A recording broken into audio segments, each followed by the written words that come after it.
সিরিয়ার স্বৈরশাসক বাশার আল আসাদের পতনে বাংলাদেশের অনেকেই খুশি হয়েছেন। এর একটা বড় কারণ শেখ হাসিনার পতনের সঙ্গে তার পতনের অনেক মিল রয়েছে। শেখ হাসিনা যেমন পালিয়েছে, আসাদও পালিয়েছে। সারা দেশে ভাস্কর্য ভাঙ্গার মহোৎসব, বাসভবনে জনতার উল্লাস। কিন্তু এর পিছনে সিরিয়াতে কি হচ্ছে সেই খবর কি কারো আছে? বাংলাদেশে ইসলামিক ভাবধারার মানুষেরা সিরিয়ায় বাশার আল আসাদের পতনের মধ্য দিয়ে তালাশ করছে কিয়ামত কত সন্নিকটে। শিগগিরই প্রকাশ পাবে দাজ্জাল, হবে মালহামা বা ভয়ঙ্কর এক বিশ্বযুদ্ধ যাতে মারা যাবে 1/3 মানুষ। প্রমিনেন্ট আলেমরাও সিরিয়ায় আসাদের পতনকে রাসূল সাল্লাল্লাহু আলাইহি ওয়াসাল্লামের ভবিষ্যৎবাণীর সত্য প্রকাশ বলেই জানাচ্ছেন। কিন্তু আসলে সিরিয়াতে আসাদের পতনের পর যা হচ্ছে সেদিকে নজর দিলে এমনও হতে পারে যে আপনার উল্লাস সেই ভাব কর্পূরের মতো উবে যাবে। চলুন তাহলে নজর দিয়ে আসাদ পরবর্তী সময়ে কি ঘটছে সিরিয়ায়। 12 বছরের যুদ্ধ যেন 12 দিনেই কপোকাত। বিষয়টি যেন নাটকীয় হঠাৎ করে ঘটে গেল।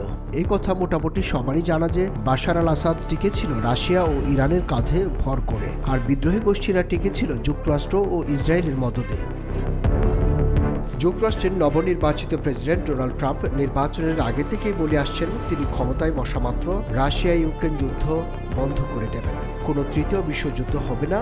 ঘটনাচক্রে মনে হচ্ছে সিরিয়ায় বাশার আল আসাদের পতনের সঙ্গে ট্রাম্পের সেই অঙ্গীকারের যোগসূত্র রয়েছে। বেশ কিছু ঘটনার দিকে তাকালে আপাতত সেই সমীকরণ সহজেই মেলে।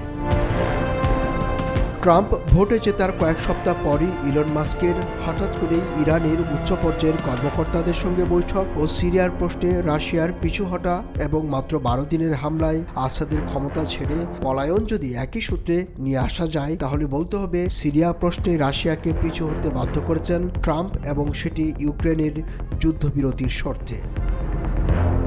এবার দেখা যাক কাদের হাতে সিরিয়ার বাশার আল আসাদের পতন হলো। তেহরিকে শাম নামের যেই সংগঠনটি এই কাণ্ড ঘটালো, তারা তুরস্ক, ইসরায়েল, মার্কিন সমর্থিত সামরিক বাহিনী।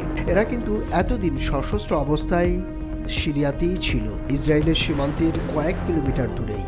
গত 1 বছরের বেশি সময় ধরে নেতানিয়াহু গাজায় মুহুর্মুহু বিমান হামলায় 50,000-এর বেশি বেসামরিক মানুষ হত্যা করলেও এই সশস্ত্র গোষ্ঠী ইসরায়েলের দিকে একটিও গুলি ছুড়েছে এমন খবর পাওয়া যায় না।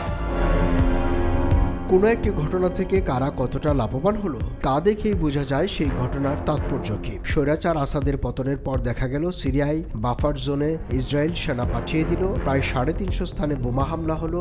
ইসরায়েল মনে করে তাদের অস্তিত্বের জন্য হুমকি এমন কোনো কিছুই থাকা উচিত নয়।